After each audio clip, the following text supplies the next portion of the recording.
Começa agora um programa que traz tudo sobre o livro mais lido em todos os tempos. Apresentamos O Som do Livro.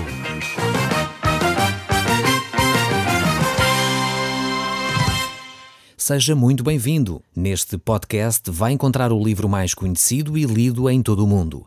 Vamos levá-lo numa viagem pela história da humanidade. Este é um audiolivro para si, para a sua família e sociedade em geral.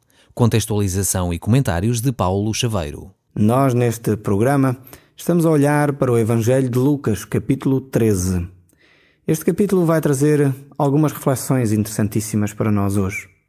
Nós vamos começar logo a ler hoje porque queremos ganhar algum tempo para poder comentar bem estes textos bíblicos que temos aqui para vos oferecer neste dia. Então diz assim o verso 1 do capítulo 13 do Evangelho de São Lucas. Nessa ocasião, chegaram ali algumas pessoas que contaram a Jesus que Pilatos tinha mandado matar uns homens da Galileia, que estavam a oferecer a Deus sacrifícios de animais. Desse modo se misturou o sangue deles com o dos animais sacrificados. Então Jesus lhes disse: Julgam que esses eram mais pecadores do que os outros galileus, lá porque foram mortos dessa maneira? Digo-vos que se enganam e que vocês morrerão com eles se não se arrependerem. Julgam também vocês que aqueles 18 que morreram quando a torre de Siloé lhes caiu em cima tinham mais culpas do que outros habitantes de Jerusalém? Pois eu digo-vos que se enganam e que vocês morrerão com eles se não se arrependerem. Jesus Cristo aqui vai trazer à reflexão algo extremamente interessante. Vai refletir com aqueles que estavam com ele sobre a questão dos acidentes na vida. Será que uma pessoa que tem um acidente é um castigo de Deus? Será que aquele que, por alguma fatalidade, um criminoso, o ataca, está a ser castigado por Deus?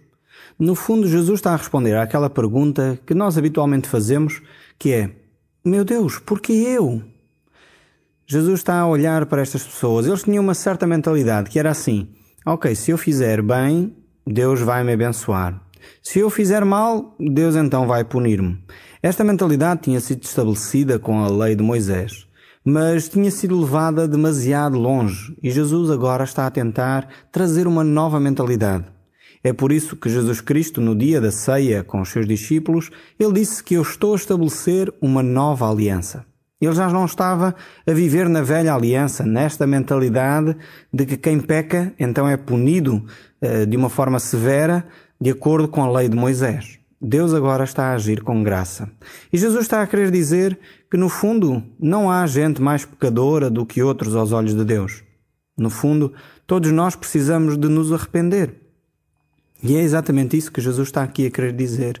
Não pensem vocês, ou não se enganem vocês, que se não se arrependerem, morrerão de igual modo. É verdade que os acidentes acontecem. É verdade que, de alguma forma, as coisas muitas vezes tristes e difíceis da nossa vida nos acontecem. É verdade também que muitas vezes sofremos as consequências do nosso pecado. Isso Jesus não está a anular aqui. Jesus não está a dizer que uma pessoa que fuma logo vai ficar tudo bem. Não. Se uma pessoa fuma, como consequência disso, provavelmente vai contrair um cancro no pulmão ou uma coisa assim do género. Ou uma pessoa que bebe muito, como consequência desse ato de beber, é possível que venha a contrair uma cirrose hepática.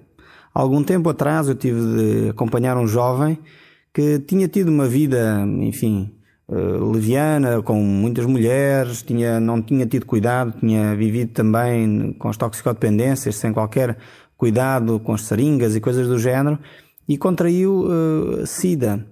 E esse jovem, depois disso, encontrou Jesus como Senhor e Salvador.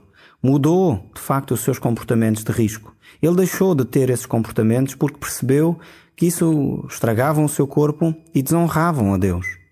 Apesar do seu arrependimento, ele, no entanto, sofreu a consequência do seu pecado. E ele chegou a morrer por causa disso.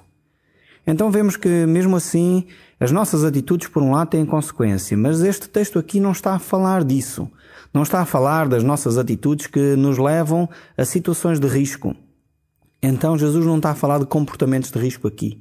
Então temos que distinguir bem estas duas ideias. Há coisas que eu faço que são consequência natural e eu posso contrair uma doença, posso ficar com uma deficiência, fruto do meu erro, da minha atitude. Há questões que são questões de acidentes e é isto que Jesus está aqui a tratar, que a pessoa não é, digamos assim, responsável por causa da situação que aconteceu. Foi uma calamidade, um terremoto, um acidente, uma situação que nos escapa ao nosso controle. E Jesus está a dizer, ok, essas pessoas a quem isso acontece não são mais pecadoras do que os outros. Jesus está a querer dizer que todos nós necessitamos de arrependimento. Todos nós necessitamos de ter essa relação com Deus. Todos nós precisamos voltar a nossa atenção para Deus. Por isso Jesus diz aqui que eles necessitariam de arrependimento. Eles tinham esta mentalidade de que só os maus é que acontecia este tipo de comportamentos, só aos maus é que acontecia calamidades. E isso não é verdade. Muitos cristãos dedicados a Deus, por vezes têm situações difíceis com as quais convivem. Situações de enfermidade com as quais convivem. E isso não é castigo de Deus, nem é uma situação de pecado na vida dessa pessoa. Isso é importante ser dito. Hoje em dia muitas pessoas têm anunciado o contrário. Têm dito que se uma pessoa é um cristão verdadeiro, então não vai ter qualquer dificuldade. Esse, creio eu, não é o ensino de Cristo. Necessitamos de olhar para as Escrituras e ver aquilo que Jesus Cristo nos ensina. Um cristão também pode passar por situações difíceis. É verdade que Deus está ao nosso lado. É verdade que Deus nunca nos desacompanha. Deus nunca nos deixa. Deus estará sempre connosco. Mas mesmo assim podemos passar por situações difíceis. E é o que eu vejo Jesus ensinar aqui neste texto. Aqueles que foram mortos por Pilatos, que foi um sanguinário, ou aqueles que tiveram um acidente e ficaram debaixo dessa torre que caiu, não sabemos bem por que razão, se por um terremoto ou se por alguma outra situação, eles não eram de facto mais pecadores do que os outros. Não foi um castigo de Deus o que aconteceu a essas famílias. De forma alguma. Todos nós somos pecadores aos olhos de Deus. Diz a palavra de Deus que não há um justo sequer aos olhos de Deus. Não há ninguém que seja justo aos olhos de Deus. Todos nós necessitamos de Jesus Cristo para perdoar os nossos pecados. Jesus disse numa outra altura, no mundo tereis aflições, mas tende bom ânimo. Eu venci o mundo. Então esta é a promessa de Jesus, que por um lado no mundo teremos aflições, por outro lado Ele estará conosco. Ele venceu este mesmo mundo. A seguir vamos encontrar aqui uma parábola muito interessante. Uma parábola que por vezes pode suscitar algumas dúvidas. Como é que Jesus está a ensinar? O que é que Ele quer de facto ensinar com este texto aqui? Ela começa no verso 6 e diz assim: Jesus apresentou-lhes esta comparação, esta parábola. Havia um homem que tinha uma figueira plantada na sua vinha. Foi lá ver se tinha figos e não encontrou nenhum. Disse então o homem que lá trabalhava: escuta, há 3 anos que venho aqui procurar figos a esta figueira e não encontro nada. Portanto, corta, porque não há de continuar aqui a ocupar simplesmente terreno. Mas o trabalhador que lá estava respondeu: deixa ficar por mais este ano, que eu vou voltar a cavar, vou voltar a pôr estrume, vou cuidar dela. E talvez assim ela dê fruto. Se não der, então aí, no próximo ano, manda cortar. Esta parábola aqui fala-nos acerca da nação de Israel. A figueira sempre foi comparada à nação de Israel, assim como a videira. Jesus mais tarde usa também esta comparação da videira para falar da sua vida, da minha vida, dos cristãos, dizendo que Ele é a videira e nós as varas. Mas aqui, normalmente a figueira era comparado à nação de Israel. Jesus usa esta imagem para mostrar exatamente que a nação de Israel era uma nação estéril espiritualmente. Eu creio que a nação de Israel certamente ainda virá a ter um papel preponderante na vida espiritual do mundo, mas neste momento continua sendo uma figueira estéril. Vemos que Deus chamou gente de todos os povos para fazer deles um povo seu. E esse povo, Deus espera que seja ativo espiritualmente, seja um povo que seja luz no mundo, seja um povo que manifesta o amor àqueles com quem cruza no dia a dia. E era isto que Israel tinha perdido. Estava-se a pegar a pequenas coisas, a hipocrisias e a pequenos religiosismos para se desvincular da relação com Deus. Deus quer que cada um de nós tenha uma relação com Ele. Não tanto uma religião, não tanto um rito para se poder relacionar com Ele. A nossa relação com Deus deve ser algo dinâmico, algo criativo, pois Deus é criativo. Se você duvida da criatividade de Deus, é só dar um passeio pelo campo e vai ver tanta coisa diferente, vai-se perceber como Deus de facto foi criativo ao criar a natureza. Então Deus quer um relacionamento não hermético, não fechado, um relacionamento, demasiado apertado, como se fosse quase um colete de forças. Não é isso que Deus quer. Deus é um Deus de liberdade. Foi por isso que Ele veio. E aliás, o exemplo que nós vamos ver a seguir neste mesmo texto, no verso 10, é exatamente exemplo disso, que Jesus Cristo veio para libertar. E diz assim o verso 10: Num certo sábado, Jesus estava a ensinar numa casa de oração e havia lá uma mulher que há 18 anos estava doente. Andava muito curvada, sem se poder endireitar, porque estava possessa de um espírito mau. Quando Jesus a viu, chamou e disse: Mulher, estás livre do teu mal. Põe as mãos sobre ela, e nesse momento a mulher endireitou-se e começou logo a dar louvores a Deus. Mas o dirigente da casa de oração ficou indignado por Jesus ter curado ao sábado e disse ao povo: Há 6 dias na semana em que se deve trabalhar. Venham cá nesses dias para serem curados, mas não no sábado. Então vemos que este homem religioso aqui, este líder desta sinagoga, deste lugar de oração, era um homem, mais uma vez, que mais se importava com as formas, com os apertos da lei, do que propriamente com a liberdade.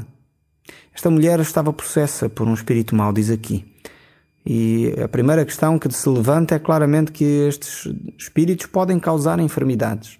Não quer dizer com isso que toda a enfermidade é causada por espíritos maus. Temos aqui outros casos em que Jesus curou pessoas e que não era atribuído a uma situação de ordem espiritual. Então, temos que ter atenção a estes 2 aspectos sobre a questão das doenças.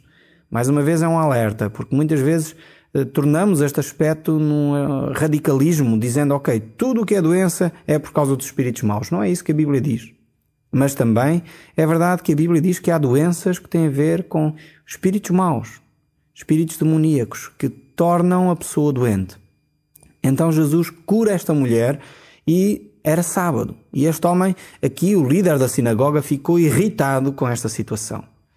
No fundo, talvez é como alguns de nós, se calhar como eu e você, que por vezes ficamos mais irritados por causa das formas do que dos conteúdos. Esta mulher precisava de ser liberta, precisava de libertação. E Jesus fez isso. Veio, tocou esta mulher para que ela se endireitasse, ficasse livre, ficasse como que solta das amarras de Satanás. E este religioso estava preocupado com o facto de ser sábado. Jesus Cristo claramente nos mostra que Ele veio para libertar-nos. Ele veio para trazer uma nova vida a cada um de nós. Ele veio para nos retirar da escravidão que Satanás tem colocado sobre a sua vida. Ele quer libertá-lo a si, neste momento. Não importa o momento em que você se encontra. Se você está disposto de chegar perto de Jesus, então deixe Jesus tocar-lhe neste momento para que seja verdadeiramente livre. Esta mulher ia à sinagoga e há 18 anos que estava escrava. Esta mulher, de alguma forma, tinha a sua vida religiosa organizada, mas não era livre. E ela necessitou da pessoa de Jesus Cristo para ser verdadeiramente livre. Jesus, então, diante desta situação, ele sabe que Satanás estava a oprimir esta mulher e veio para libertá-la. E nos versos 12 e 13, vemos que Jesus colocou as mãos sobre esta mulher e a curou. A imposição de mãos, creio eu, não é essencial, mas, ao mesmo tempo, a imposição de mãos mostra a forma como Jesus se identifica com o problema desta mulher. Mostra também que Jesus está ao seu lado. Mostra um pouco de afeto, de carinho para com a situação dela. E é por isso que Jesus se aproxima dela, lhe toca, lhe coloca as mãos para que ela fique curada. E ela, de facto, ficou liberta pela fé que ela depositou em Cristo Jesus. Neste mesmo texto observamos que alguns judeus criticaram Jesus por libertar esta mulher no sábado. Eles não gostaram que Jesus tivesse feito um milagre no sábado. Isto é ridículo olhar para isto. É incrível como Jesus faz um milagre destes e a preocupação destas pessoas é que era sábado. É mesmo ridículo. E de facto, se calhar não é tão diferente de você ou de mim, quando muitas vezes Cristo nos toca e faz um milagre tremendo na nossa vida. E nós ficamos agarrados depois a formas e pequenas coisinhas que se calhar Cristo poderia ter feito mais assim ou mais assado. E esquecemos que de facto o que aconteceu foi um milagre tremendo. Foi algo que libertou completamente esta mulher de 18 anos de escravidão. E Jesus então vai responder a estas críticas que lhe estavam a fazer. No verso 15 diz assim: mas que fingidos! Haverá alguém que ao sábado não desprenda da manjedoura o boi ou o burro para o levar a beber? Ora, esta mulher, que também pertence ao povo de Abraão, estava presa por Satanás há 18 anos. Por que motivo não havia ela de ficar livre da sua doença, embora seja sábado? Esta resposta de Jesus deixou envergonhados os seus inimigos, mas o povo mostrava-se alegre com todas as maravilhas que Jesus fazia. Vemos que este povo era de facto um povo fingido e hipócrita. Se fosse necessário levar os animais para beber água num sábado, então desamarravam-nos, libertavam-nos e levavam até ao bebedouro para que eles bebessem. Era normal, não era nada de extraordinário.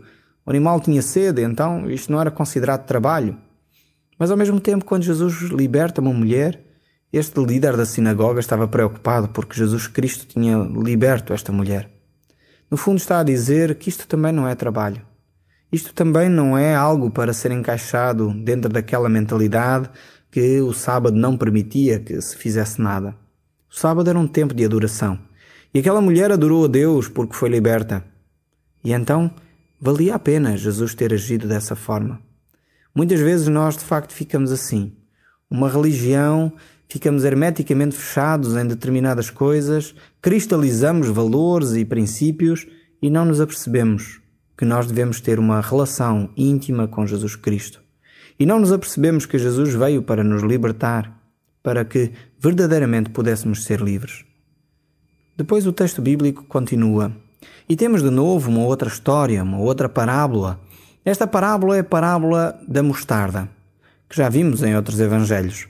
Mas vamos olhar para ela. O verso 18 diz assim: Jesus disse então: o que é semelhante ao reino de Deus? Com que hei de comparar? E Jesus diz: é semelhante a um grão de mostarda que alguém semeia na sua horta. A planta cresce até se fazer árvore, e as aves fazem ninhos nos seus ramos. Vemos que Jesus Cristo aqui está a falar do reino de Deus. E pergunta a que é semelhante este reino. A que é que vamos comparar o reino de Deus? E Jesus então dá o termo de comparação. Ele é semelhante a um grão de mostarda que alguém semeia na sua horta. A planta, ela cresce até fazer uma árvore, e as aves vêm fazer os seus ninhos nos seus ramos. Este termo de comparação aqui Jesus traz para nós entendermos que o reino de Deus começa pequeno. Começa talvez no coração de um homem e começa a multiplicar-se, a crescer, até fazer uma grande árvore. Estas aves aqui que Jesus fala podem representar pessoas, movimentos que se juntam de alguma forma ao reino de Deus, à Igreja de Jesus Cristo. E essa Igreja começa então a crescer. Começou por um grupo pequeno de homens, temos certamente lembrados dos 12 discípulos, começou com eles, depois foi para um grupo de 120 no dia de Pentecostes, depois nesse mesmo dia ainda mais de 3.000 pessoas aceitaram Jesus, pouco tempo depois mais 5.000, e vemos que Deus ia juntando à Igreja todos os dias aqueles que se iam salvando. E assim, esse reino de Deus que começou pequeno, tornou-se numa grande árvore, e muitas aves, muitos animais se vinham aninhar debaixo dela. Então, é isso que Jesus Cristo está a querer transmitir. O reino de Deus é de facto algo grande, onde várias situações, várias pessoas se podem abrigar debaixo dele. O verso 20 continua: e disse também: a que hei de comparar ainda o reino de Deus? Ao fermento que uma mulher mistura em 3 medidas de farinha e faz levedar toda a massa. Esta aqui é uma das poucas parábolas ou de uns poucos exemplos em que o fermento é apresentado como algo positivo. Então vemos aqui esta parábola do fermento, que também já comentámos noutros textos. O fermento, na sua maioria, fala das doutrinas falsas, das heresias, dos erros. Mas aqui creio que não é bem esse o sentido que Jesus lhe está a dar. Jesus está a mostrar, de facto, que a sua igreja, o reino dos céus, pode também crescer de uma forma que não é visível. As pessoas não notam que ele está a crescer. Assim como quando uma mulher mistura o fermento na massa, ela esconde essa massa até que ela fique toda levedada. E assim, o fermento não é notado e cresce. É verdade também, e é preciso dizer, que infelizmente às vezes pessoas em nome de Jesus Cristo têm mentido, têm tornado a trazer ensinos de engano. Mas não é esse, creio eu, o ensino que Jesus está aqui a querer dar. O verso 22 diz o seguinte: Jesus dirigia-se para Jerusalém e ensinava nas cidades e povoados por onde passava. Houve alguém que lhe perguntou: Senhor, são poucos os que se salvam? E ele respondeu: Esforcem-se por entrar pela porta estreita, pois digo-vos que muitos hão de procurar entrar e não vão conseguir. Depois de o dono da casa se levantar e fechar a porta, vocês os que ficarem de fora hão de bater e dizer: Senhor, abre-nos a porta. Mas ele responderá: Não sei de onde são. Vocês vão então dizer: Comemos e bebemos contigo e ensinaste nas ruas. Mas ele responderá: Já vos disse que não sei de onde são. Afastem-se de mim, todos vós, malfeitores. Irão chorar e ranger os dentes quando virem Abraão, Isaque, Jacó e todos os profetas no reino de Deus, enquanto vocês são postos fora. Mas virão pessoas do Oriente e do Ocidente, do Norte e do Sul, para tomar o lugar no reino de Deus. Alguns dos que agora são os últimos serão os primeiros, enquanto outros, que agora são os primeiros, serão os últimos. Esta grande advertência de Jesus Cristo aqui é para todos nós. Não devemos pensar que a nossa posição está garantida só porque ouvimos falar de Jesus ou só porque estamos a frequentar uma igreja. Trata-se de ter uma decisão pessoal na nossa relação com Deus. O verso 31 continua: Naquele momento, alguns fariseus foram ter com Jesus e disseram-lhe: Vai-te embora daqui, porque Herodes quer matar-te. Mas Jesus respondeu: Vão lá dizer a essa raposa que eu expulso espíritos maus e faço curas hoje e amanhã, mas depois de amanhã termino.